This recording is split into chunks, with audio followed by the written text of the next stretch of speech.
How's it going, guys? Welcome back to another Booga Booga video. Today I'm going to be giving you guys some tips and tricks and showing you how to get started if you're a new player in Booga Booga. As this is a pretty old game, but if you're pretty new, this could be pretty hard to actually get like super maxed out and to actually just get started, seeing as everyone who currently plays Booga Booga is already pretty dang good at it. So in this video I'm going to show you guys the basics, the tools, which things to do, which things not to do, the best places to get resources, and just some basic tips and tricks that will make you survive a little bit longer. Now the first thing you're going to want to do is you're going to want to press X on your keyboard, and this is going to bring up two things: the quest menu and the settings menu. You're going to want to hit accept on every single one of these quests, and if you complete them you get rewards. Now since you're level 1, these rewards aren't going to be super good, and the quests are going to be pretty easy. But if you're level 100, let's say, you're going to get really good quests and really good rewards, so make sure to always check in every 24 hours for these quests. Next,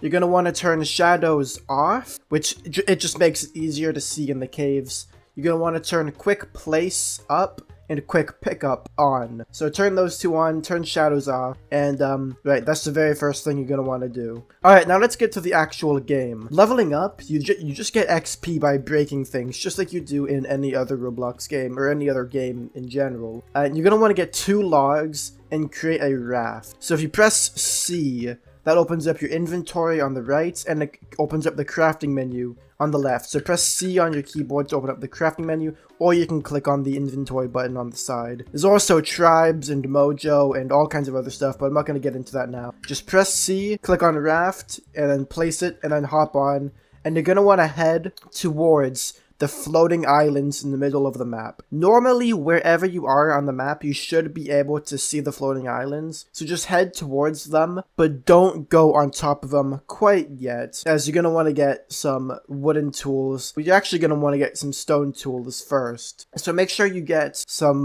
leaves and some wood from bushes and from big bushes. I'm just going to quickly... Okay, this guy is attacking me for no reason. Okay, well, I can't even make a club to defend myself, so yeah, okay, he's leaving me alone. Yeah, be careful about people who attack you. I'm just gonna open up my auto clicker. You don't get banned for auto clicking, so don't worry about that too much. Just get enough wood, logs, and leaves to make yourself some basic wooden tools. This is gonna come in handy very much. And just quickly get to level 2 by chopping trees and stuff, so you can make yourself a wood club, which is a weapon you can use to defend yourself really quick from people who attack you. And we're going to be trying to get to level 10, because we want to get iron and stuff. So keep heading towards the floating islands, and you're going to see a rope dangling from one end of the floating island. That's how you're going to get on top of the island. Now, if you don't see the rope dangling from it, that's okay. What that means is probably somebody broke it, which is pretty crappy, but if it's broken, I'll show you another method of going up. Also, make sure that you kill these bantos, as they give a lot of XP and they give food. So whenever you see those bantos, just kill them quickly. Anyways, head on over to the floating island rope and climb it. This is going to be how we're going to get a lot of XP early on in the game, and this is going to be like the best method for getting XP. Now if you're playing on a public server, likely somebody has already placed a ladder down to climb it, but you will have to place down a lookout or a ladder or a tower or something in order to actually reach the rope. Simply because of how high up it is. So you're gonna have to place something if somebody else hasn't already placed a thing to get up it with. But when you climb it, you're gonna see all of these blue trees and blue bushes called feather bushes. Now when you break a feather bush, this yellow orb called essence gets dropped, and basically it's not an actual item, but it gives you 10 XP for picking it up every time. Now feather trees do not drop essence, so don't worry about the feather trees, it's just the feather bushes that drop essence. Now 10 XP might not sound like a lot, but it really is. When you understand the game, 10 XP really is quite a bit, especially when you get it as frequently as you can on this island. Now this is called the Feather Island, and it's like the first main island in the game. So just keep picking up the essence as much as you can, get all the essence. And if you see that rope over there, that leads to that floating island. Now that floating island over there is slightly better, but it's more risky. Now on that floating island, there's sun bushes and sun trees. Now on the sun bushes don't drop essence, but the sun trees do. And I'll show you what I mean right now. We're gonna head over towards it. However, coming to these two islands can be a bit risky for a new player, as a lot of people come here because it's a very good method of getting XP. So you do have to be careful for when people attack you, because yeah, people will try to kill you on these islands, and they're going to try to hog the island for themselves, and they're going to do all kinds of things like that. So these two islands are pretty risky when it comes to leveling up. So I'm going to show you another area which can give you a little bit of XP in just a moment. But basically, if you come to the Sun Island, you're going to get a bunch more XP as well. Now, normally, in the middle of the island, right over here on top of this hole, normally there's a gigantic tree called the Ancient Tree with 30,000 HP, but I think somebody already came and mined it. Now that's mainly the reason why this island is so much more risky, is because of the fact that people want to come mine the Ancient Tree, because it gives you a ton of XP, and it's very, very valuable. So the Feather Island, in my opinion, is a little bit better because people don't want to go there as much. So you don't gotta worry too much. So I think this is a good time to mention that you're gonna need to get yourself a bag. Now, as you can see at the bottom corner, my bag meter is almost full, so I'm gonna have to make a new bag. Let's just say a leaf bag, for example. And as you can see, it gives me a ton more bag space to work with. As well as the fact I can make leaf armor now. You unlock that at like level 1. But armor is very important to protecting yourself in this game, as if you're not very good at PvP, anybody with better armor can beat you, pretty much. If you're pretty good at PvP, you know, it doesn't matter that much, but it is very important because it makes you able to, you know, have more HP, obviously. So armor and bags are very important, especially when it comes to the later game. So you're going to want to make sure that you invest a lot into that. And really quick, yes, let's just get some more of this essence. I just want to get a little bit more so that we can begin the next step. I'm going to mine this gold stone so it can drop me a bit of stone, and I can make myself, yeah, I'll make a stone pick really quick, and I'll drop the wooden pick. I'm going to make a stone axe as well, for just to be able to do more damage. Because stone tools do more damage. They do 3 rather than 2. But also, they can mine iron, and that's what we're going to need to do pretty soon. Alright, so let's actually go get some iron now. We've got a bunch of level ups. We're level 9. You have to be level 10. However, we're probably going to level up anyways when we find iron. So there's 2 locations that's really good for iron.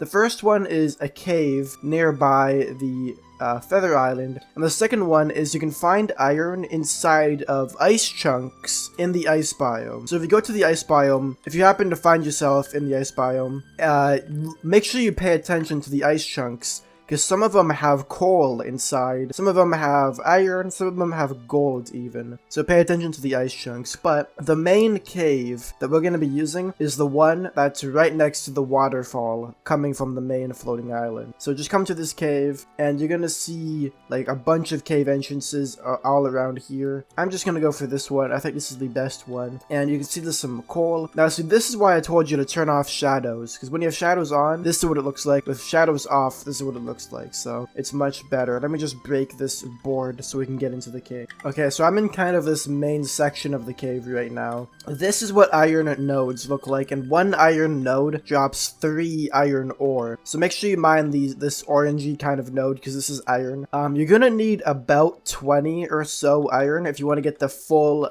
set of everything. So you're gonna need like, I don't know, like 7 or 8 of these nodes, which isn't too bad. It can be a little bit annoying, but here we go. We found the second one already. Just try to get like 21 iron ore, and then you're gonna pretty much have enough to get the full set of armor, the bag, and all of the tools. And that should be perfect for now. Okay, so I've just been mining around different caves lately, and I haven't found too much iron, so I'm now going to head towards the ice biome, which is to the left of the main floating island. I'm sure you guys can figure out where the ice biome is. It's not that hard to figure out, and we're going to look for a bit more iron. As you can see, I have 16, which is, it's pretty solid. It's not too much. Something to note, every time you level up, you do get 1 free pleb chest, so I'm pretty starving in game game right now. So I'm just gonna open up all of my pleb chests, and I'm gonna quickly make like a hide bag so I have more storage space. And I'm just gonna open all these up and get like all of the resources out of it. The resources aren't that good. Like I don't really need leaves or logs, but I do want the berries so I can stop starving, you know. Let me just eat all of these that are just kind of hanging around. If you click on them, they're gonna like drop to the ground so you can expose more berries like this. Come on, I'm just trying to prevent my own starvation. Yep, there you go. You can see all the berries. Let me just like drop a bunch of stone really quick so I can pick them all up. Yeah, that's a quick way of getting a little bit of food, although it is only a little bit. Let me just drop some of this crap so I don't have a disgustingly overfilled inventory. But yeah, as you can see, this ice chunk right here, inside of it, it has a little iron node. So you mine the ice chunk, you can now mine the iron node that was inside, and you get yourself some iron. Very nice. So just head kind of north and keep looking for these ice chunks, because there is quite a few if you keep your eyes open. Oh yeah, and like I said, make sure you do keep killing as many bantos as you can, as bantays give good XP, but bantos with an O at the end give you hide, and you're gonna need hide to make your iron armor. So do make sure that you are collecting as much hide as you possibly can. If you head really far north, there's actually something cool that I'm going to show you really quick. I may as well show you guys this. If you head to the northmost tip on the ice island, you're going to see some of these men frozen in the ice. Now these guys are actually enemies. If you break the ice chunk and you free them, they're going to start attacking you. They're called barbarians, but when you kill them, you get 3 essence from it as well as a hide. So yeah, 3 essence just from killing one angry dude, and he's not even that tough. If you have a wooden club, I mean, you can kill him, and he only really hits you like 1 or 2 times because he's pretty weak. So yeah, this is also a very good method of getting good stuff early game. I'm just gonna quickly mine this one last iron node, and boom, I now have 25, which is more than enough. So let me just make 4 campfires. I'm gonna put a chest in the middle of the campfires. Okay, whoops, I think I made a mistake. Okay, we're gonna put it like that, and we're just gonna put some campfires around the chest, open it up, and drop in all of my iron so it can get cooked up all at once. Put in all of my meat and everything. May as well, right? And we're gonna wait for all of my iron to cook up, and then we're gonna craft some iron tools. Let's just wait for it to be finished. Alright, it's all finished. Let's just hold F to quick pick it all up. And now we should have enough iron to make an iron chestplate, iron greaves, an iron helmet, and we don't have enough hide to make the bag yet. We can make a mace, an iron axe, and an iron pick. Now maces do 30 damage to enemies and life forms, and the iron axe and the iron pick, they each do 4 damage, which is better than some things. You can actually mine crystal cores now. So iron is a pretty good stage to be at, because you can now mine meteorites, and you can even like do some other cool things. I think you can almost mine godheads too now. So you make the iron bag, boom.